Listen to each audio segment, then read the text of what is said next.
Cool. So, just waiting for Tom to come back in, and then we're going to go for the lower limb and lower back stuff. That and do that. Come on there. Cool. Has everyone got something out of that? I know it's been a lot. The idea is we want to try and give you as many tools as we possibly can to get that spine moving. I know we've rushed through it quite a bit there, but nevertheless. Like I say, if there is anything, pop it in the chat that you want to ask. And if there's anything that you need to have a bit more one-on-one stuff with, just give us a call and we'll just jump straight on a call for you and we'll do whatever we can. We've had a fair few come on. Right. So, to start off, when we think about the lower back and the pelvis, all the muscles round the lower limb anchor onto various points within here and here, and it will actually cause different imbalances, whether that is overarching or lack of arch. So a good place to start before we move into lower actual lumbar spine is to start trying to address some of the muscles here and into the glutes. And Tom is amazing at doing that on foam rollers. Just give us a wave if you've got a foam roller. Cheryl, did you get one in the end, foam roller? Or anyway, so Tom, do you want to go through? Do you want to try and show us some of the stuff for that? Yep.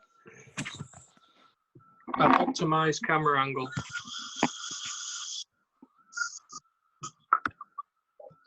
Okie dokie. So I'm going to start with lower lumbar, then I'm going to go into the glutes, and then I'm just going to move into the hip flexors and quads, which is something we didn't touch upon last time. Hip flexors, quads, very important on pelvic control, so it's always going to be something that helps. So I'll start lower back, and then we'll go from there. Okay. So lower back, very similar to the mid back. However, you just start a bit lower down, of course. So in this position, onto the roller, and then you just roll it up to about mid back, and then just to the top of your pelvis. And again, you can support yourself with your arms if you need to, like so. Then moving on to the glutes. So again, there's two ways to do this one. So first one is foam roller like so. So that's side on. And then you're just going to sit onto it. Get yourself onto it. Leg comes up and over this leg. So left leg's going to come up and bend. Next leg's going to come up onto there, like a cross legs. And then you're just going to rotate towards the side of the leg that's up, and then rolling forwards on that. The reason we put the leg up is it puts the glute into a stretch. So you can, it just adds a bit of extra into there.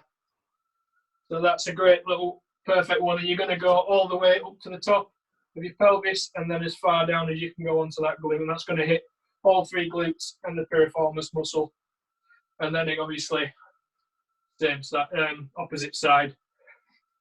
Second way of doing glutes is roller like so.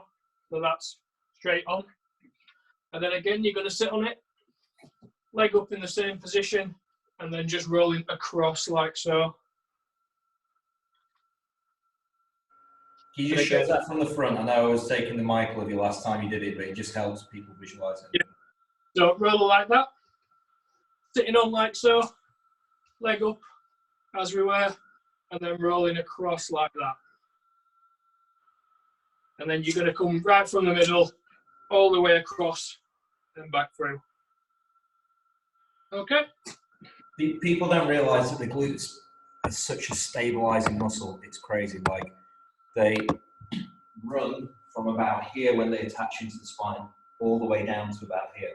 So these big muscles that contract actually create stability into the pelvis. But if we have increased pressure onto the bottom nerves, the way that they fire can get very imbalanced or disproportionate to what it should be.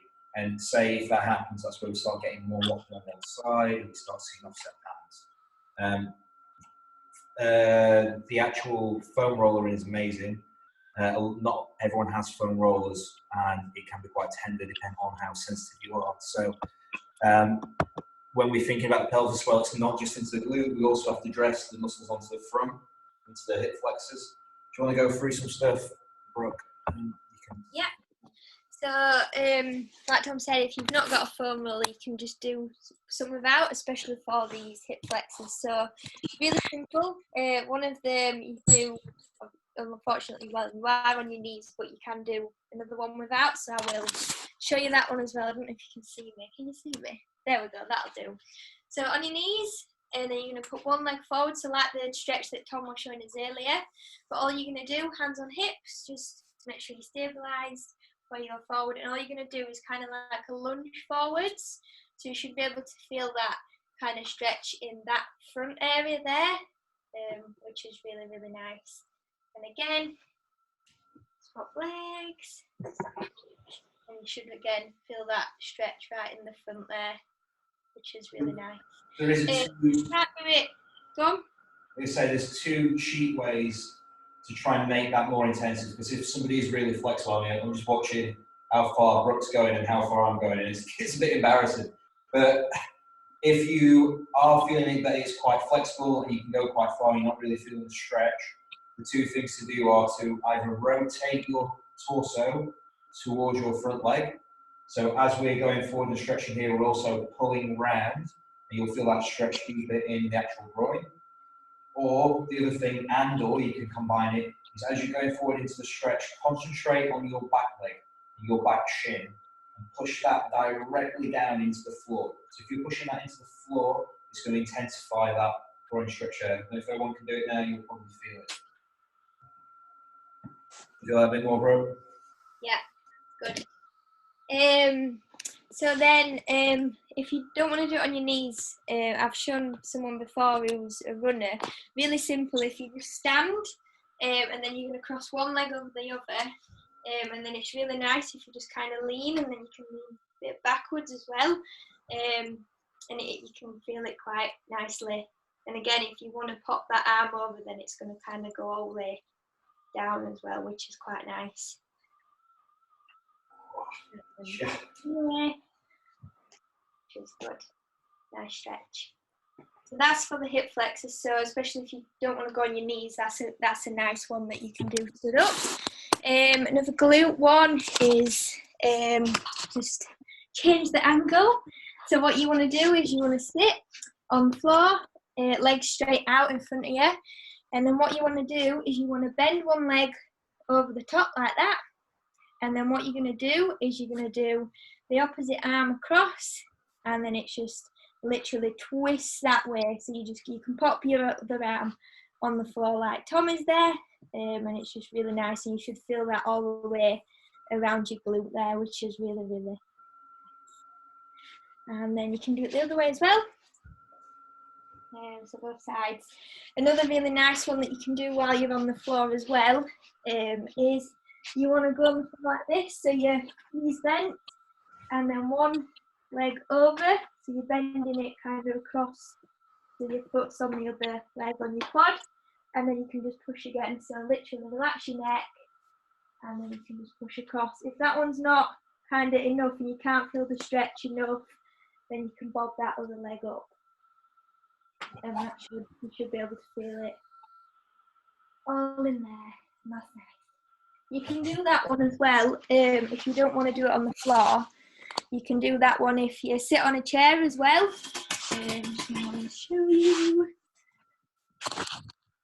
You can do it sit on a chair, and then you're going to bring same applies. So you're going to bring that leg over, and then you can just push against.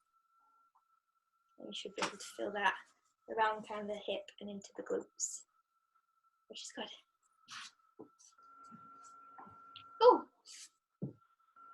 Oh, amazing.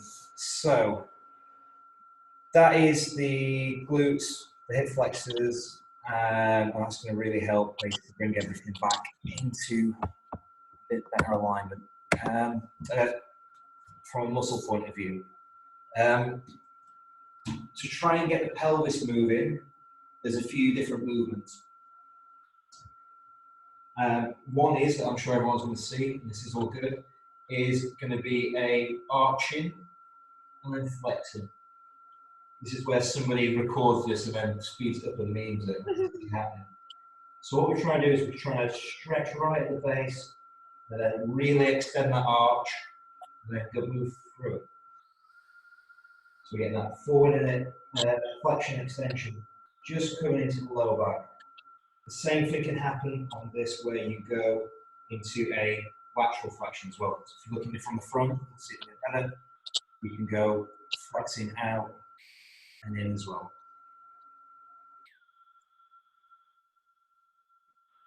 Yeah, again, just another thing just to keep it moving. There are exercises that some people recommend, like going into a cobra position, where you'll get more leg forward and then arching backwards. My advice with that is to be quite careful if you do have discal problems in certain regions. So, on pull, is there anyone that I would recommend? I'll have a quick look through. You should all be okay with doing those. You should be fine with that. So yeah, the same principle goes ahead, making sure you're doing a cobra, but then also then going all the way down into a shark. And come back into cobra, and then back into the shark.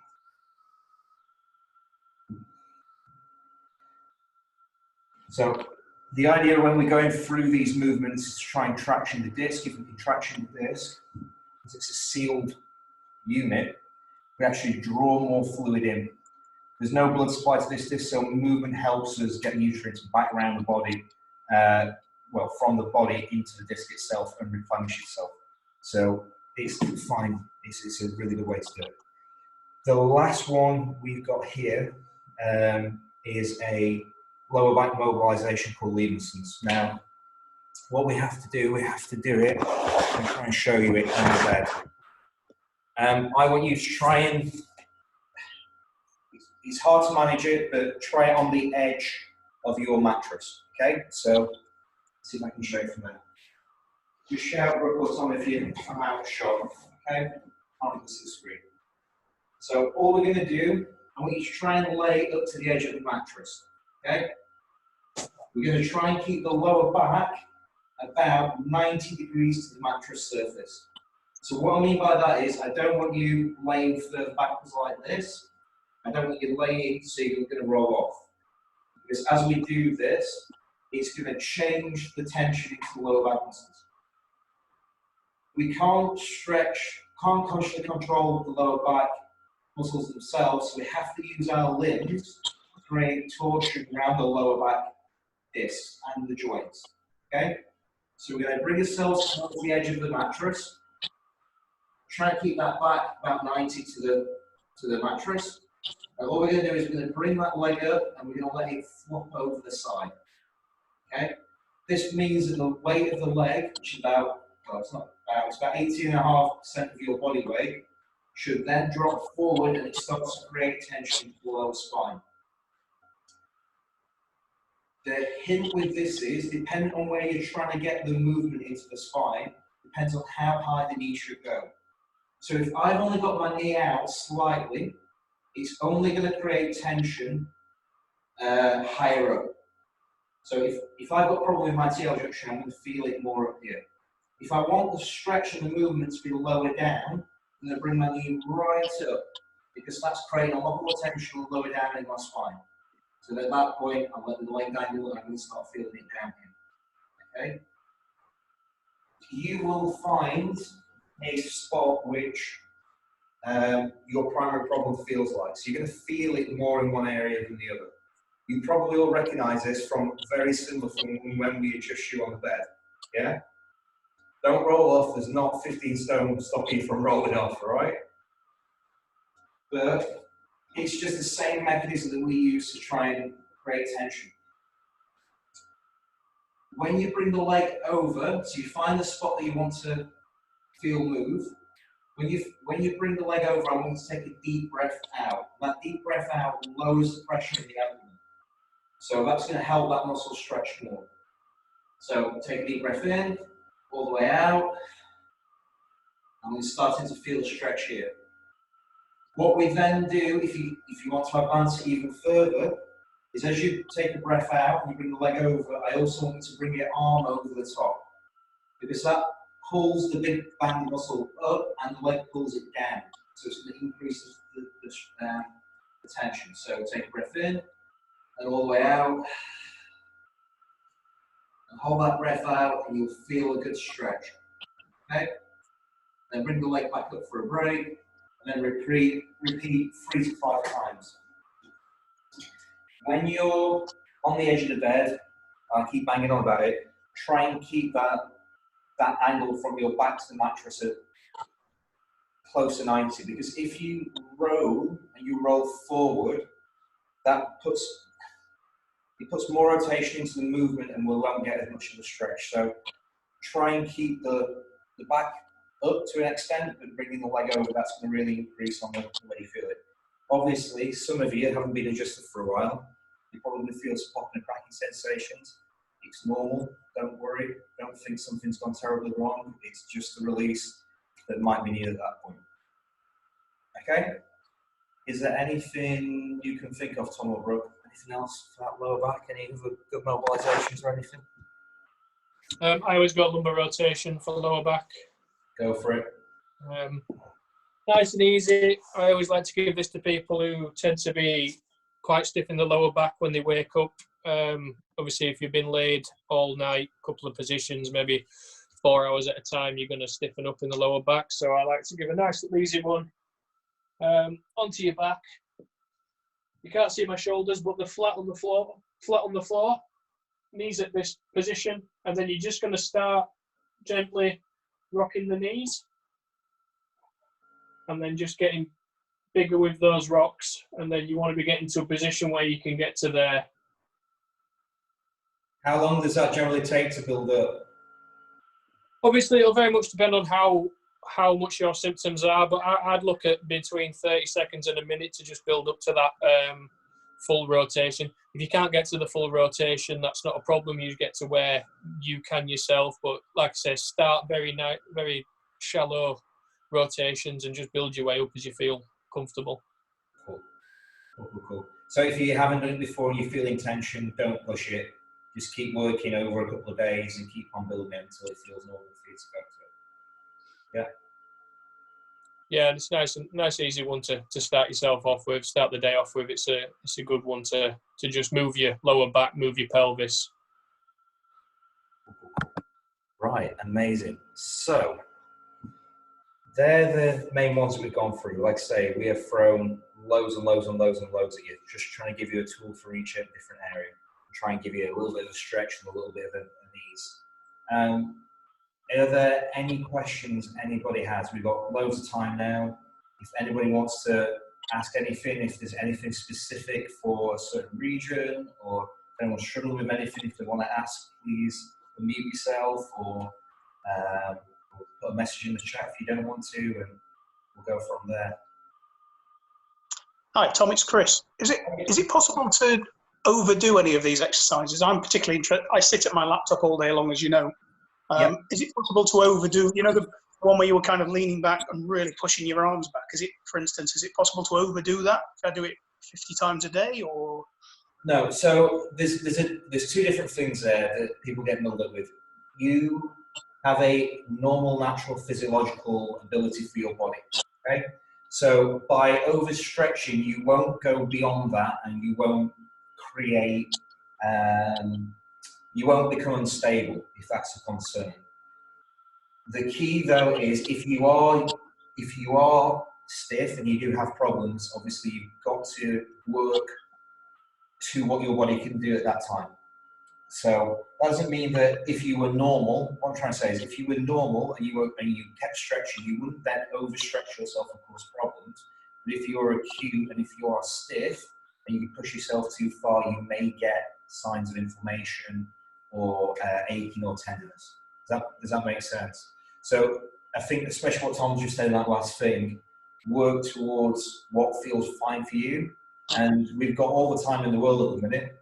So work and build on top of it over the next few days, over the next few weeks, unfortunately, and that will progressively get better. But even if, say if I've got somebody and I'm advising stretching on for a particular side, say they have a one side dysfunction or one side problem, I'm not gonna, my normal advice would be to do it on both sides anyway, because that's gonna create more equilibrium on the body, more equilibrium in firing in the brain, and it's gonna create a more normalized result. So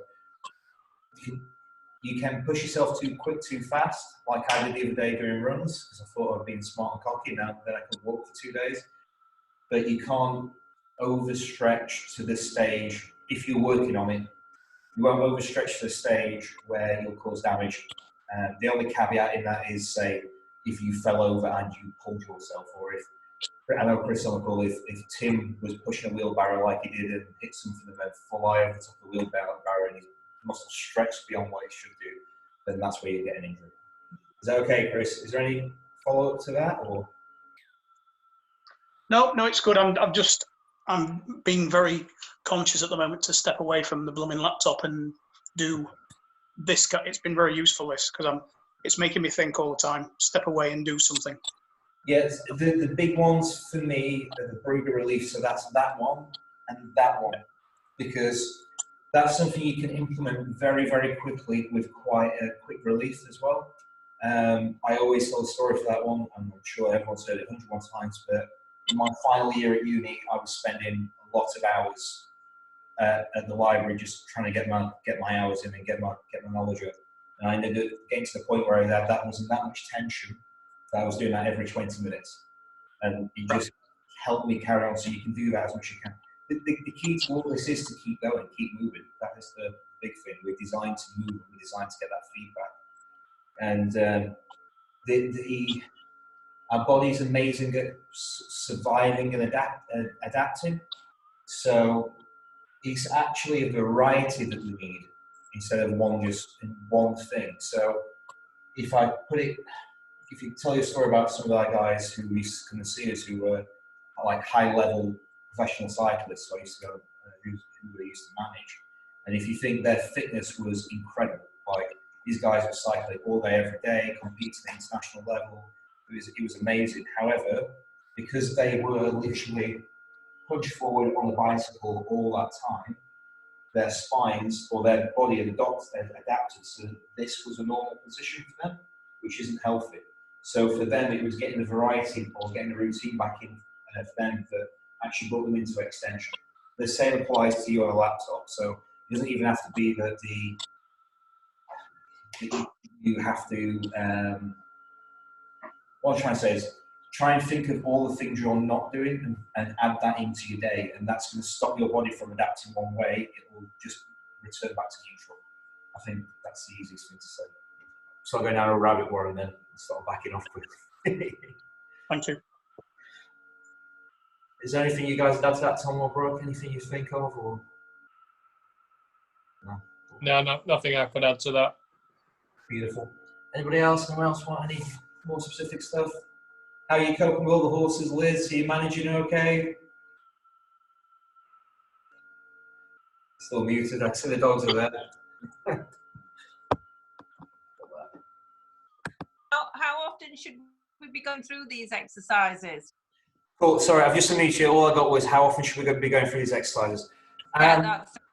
Okay, so